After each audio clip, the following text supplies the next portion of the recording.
Hey, how's it going? My name is Luhrs, and I'm the singer of August Burns Red. So, what are your thoughts on this tour so far?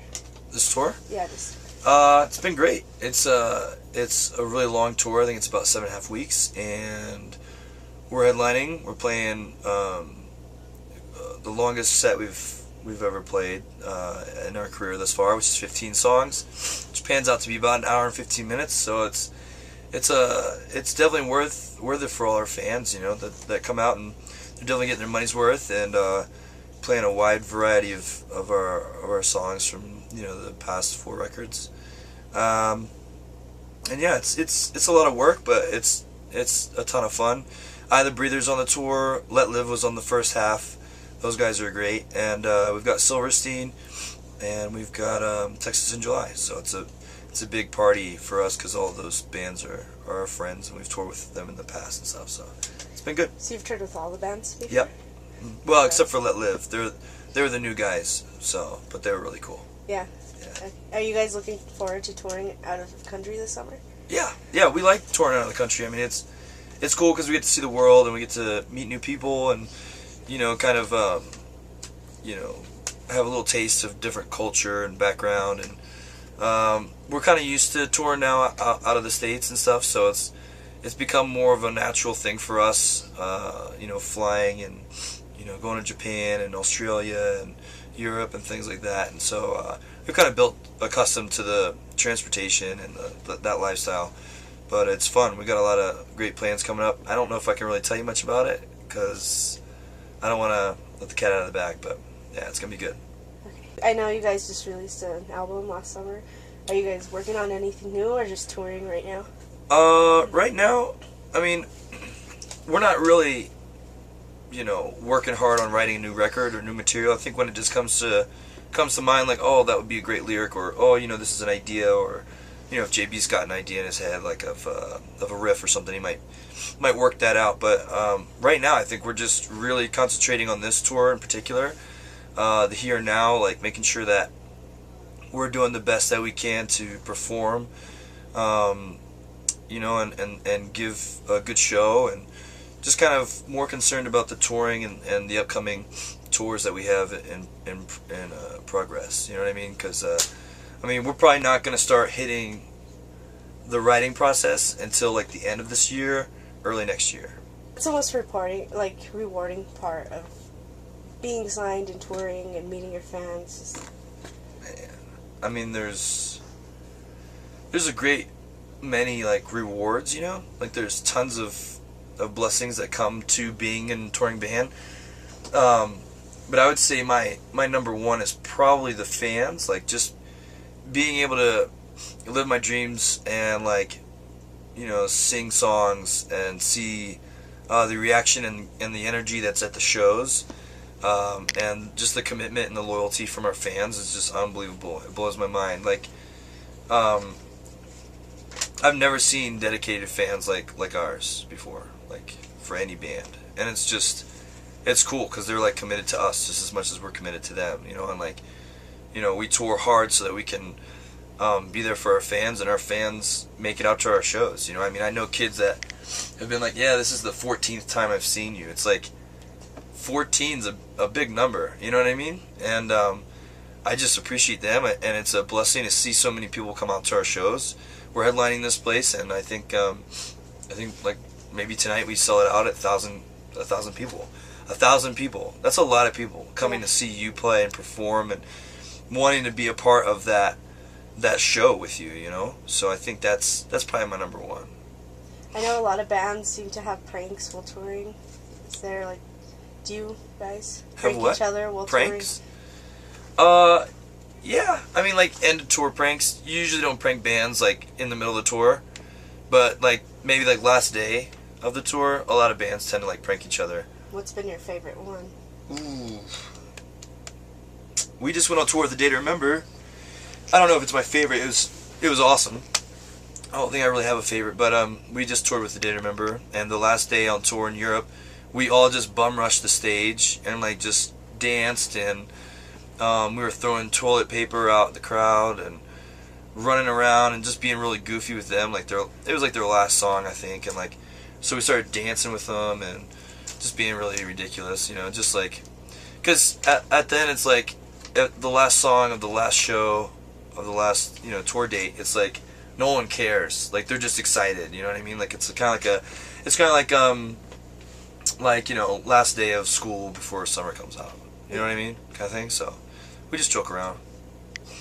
Do you have, like, what's your most memorable, like, sorry. Memorable? Yes, memory, like, playing live, like, while playing the show. Is there something that stands out above everything else? I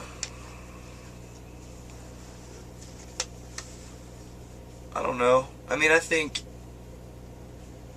a lot of the shows have a lot of that same energy, you know? For me, like, God's important. Like, so, I definitely enjoy when I feel God present in my stage, like, on stage, you know, with me.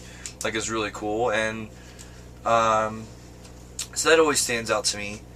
And then, like, I guess one of the shows that really stood out to me was we played this festival called Download Fest in the UK, and it was in front of like 15 or 20,000 people. And like, you know, I'm not a rock star by any means, but it was definitely a moment where, you know, to play in front of a mass of 20,000 people is just like an honor, like a unbelievable feeling.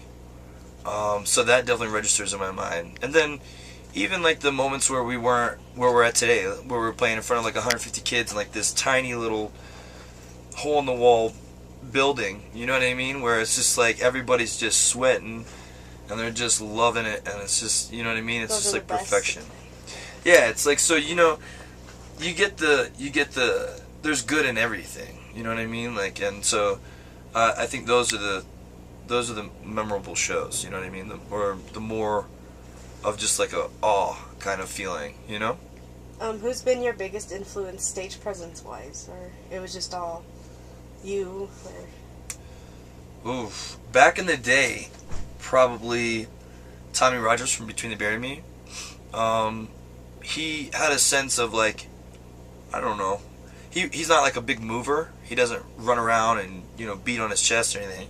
But he's got this simplicity that just, that I just kind of thought was awesome. I just thought it was really cool. And then, I don't know, I don't really, like, before I was in this band, I used to watch a ton of frontmen and just kind of figure out what was right, what was wrong, something I'd like, something I wouldn't want to do. And now it's just, now my frontmanship, or whatever you want to call it, just comes from our music. Just whatever I feel in their music, leads me to do whatever I do. So, and some of the things that I do, like on stage, I could, you know, if I looked at myself, I'd be like, wow, that guy looks like an idiot, you know, or whatever. But it's not about what I look like to me, or like what I do to like make it look cool. It's just what I feel in the music is what you get. And so you're like, it's kind of just like unraveling, you know what I mean, as the show goes. It's just part of the show, you know. There's not really any specifics like, I stole that move from this guy, or I like that guy's move, so it inspired me to do this, you know what I mean? Were you in any other bands before August Burns Red? Yeah, I was in, I mean, they're all bands you wouldn't know. You know, I wasn't in any other bands that like were signed to a label, just a bunch of hometown bands that I started and then broke up and started again and broke up and started again, and you know what I mean? Oh yeah. That's kind of what you have to do. You just got to keep going and going and going, and when things mess up, you just start again. So. Did you ever take vocal lessons at all, or just No. natural? No, just kind of taught myself. I have no idea. Kids ask me about tips all the time, and I try to help them, but I really don't know. I don't even know. They come in and ask me about fry vocals and some other style, and I didn't even know there were styles of vocals, of screaming. I just thought you just screamed. So do you do any specific warm-ups before a show, like even stretching out, anything? Yeah, I do some warm-ups. I mean, like, I do a few vocal warm-ups. I stretch my legs out because I jump around a lot, and my shins, I tear my shins up a lot on stage. I pray a lot. I think prayer just, you know, that God just, gives me the strength to play a good show and puts my mind in the right place, and my words are His words and my thoughts are His, and just kind of to prepare me for that moment, because that moment is what my entire day is built up for. I do a lot of other things outside of the band, but when I'm out here on tour, what I'm supposed to do is I'm supposed to perform. So it's a really crucial moment, and so I just want God's hands in it because I don't want to mess it up. I get a lot of questions from people. Do you do anything neck-wise to stretch? Because everyone has that problem. You get sore from headbanging while playing and everything. Not really. Maybe if it's been a month and a half since I played a show, and then I go and play a show, I'm gonna be sore when I wake up. That's what we call the bangover. But I don't after that show, I'm good. It's just my body's just been doing it for so long. I think it's just second nature. Is there anything else you might want to tell your fans? Anything? Anything I want to tell my fans? Well, I appreciate you guys. You're awesome. You're one of the reasons why I'm out here doing this. You're one of the big reasons why I'm able to do this.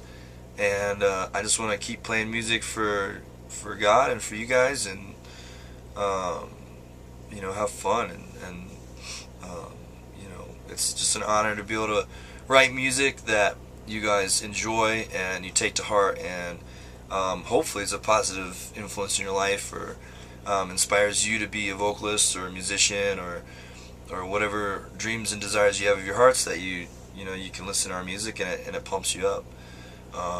So thanks for everything. God bless.